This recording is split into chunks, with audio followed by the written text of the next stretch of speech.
गुरुकुल में स्वामी जी महाराज का वैज्ञानिक सोच डेवलप करने के ऊपर विशेष ध्यान रहता है और उसके लिए आवश्यक है विज्ञान विषय। तो इसलिए गुरुकुल में विज्ञान विषय में बालकों को प्रवीण बनाने के लिए विज्ञान की फाउंडेशन क्लासेस पर बहुत ध्यान दिया जा रहा है। अलग अलग वर्गों के बालक इसमें पार्टिसिपेट कर रहे हैं और बढ़िया डिस्कशंस में हिस्सा ले रहे हैं। डिस्कशंस के माध्यम से विषय को समझने का भरपूर प्रयास कर रहे हैं।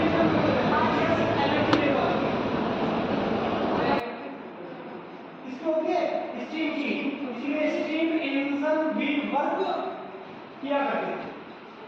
तो वाटर में एनर्जी वाइज अगर अपन डिस्कस करेंगे तो सबसे ज्यादा एनर्जी किसकी होगी?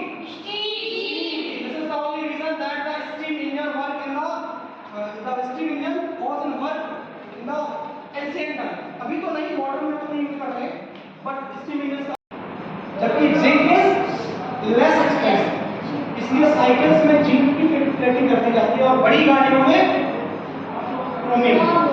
Is it clear? याद रहेगा?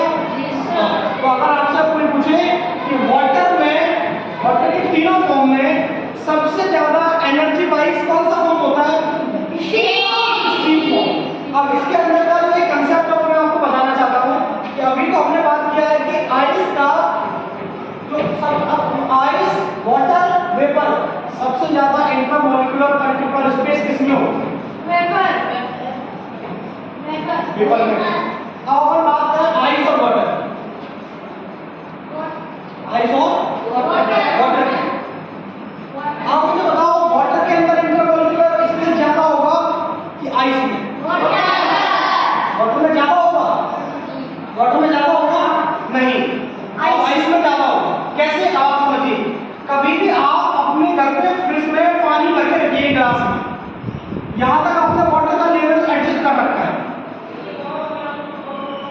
और फिर आप क्या करिए, आप जब देखेंगे ना सुबह फ्रीजर में से जब निकालेंगे इसको, तो आप देखेंगे कि आपको जो वाटर का लेवल भरा हुआ था ना, जो आइस बनेगी, जो बर्फ बनेगी, उससे भी ऊपर होगी, उससे थोड़ा सा ऊपर की ओर एडजस्ट हो जाती है। ऐसा क्यों? ये हमें कहीं ना कहीं बता रहा है कि आइस के पार्टिकल्स दूर दूर होते हैं comparative to water. Ice solid है, फिर भी तो वाटर से ज्यादा स्पेस कवर कर रही है।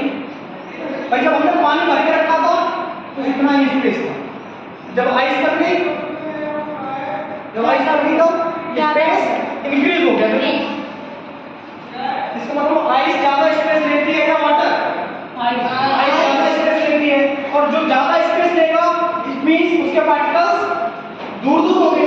तो ये बात आप लोग अच्छे से याद कर लेंगे कि किसी भी और चीज की तरह, rather than any other example, the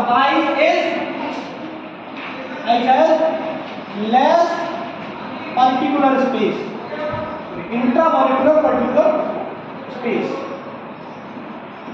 intramolecular particular space. In water, less intermolecular particular space. The another name of sodium is natrium. याद रखिए सब लोग, the another name of sodium is natrium. This is the reason कि उसके symbol में क्या होता है? ठीक है। ऐसे ही पोटेशियम एक है 80 नंबर पे, याद किया है आपने? पोटेशियम को क्या बोलते हैं? कैलियम। इसका दूसरा नाम क्या होता है? कैलियम। ये लैटिन भाषा के शब्द है, ठीक है। तो इसलिए इनके सिंबल में थोड़ा सा हमको चेंज देखने को मिलता है। ये जो सोडियम मेटल है, अगर आप सोडियम की रिएक्शन H2O से कराएंगे तो क्या होगा? कोई बता सकता है? ये एक्सपोज्ड होगा।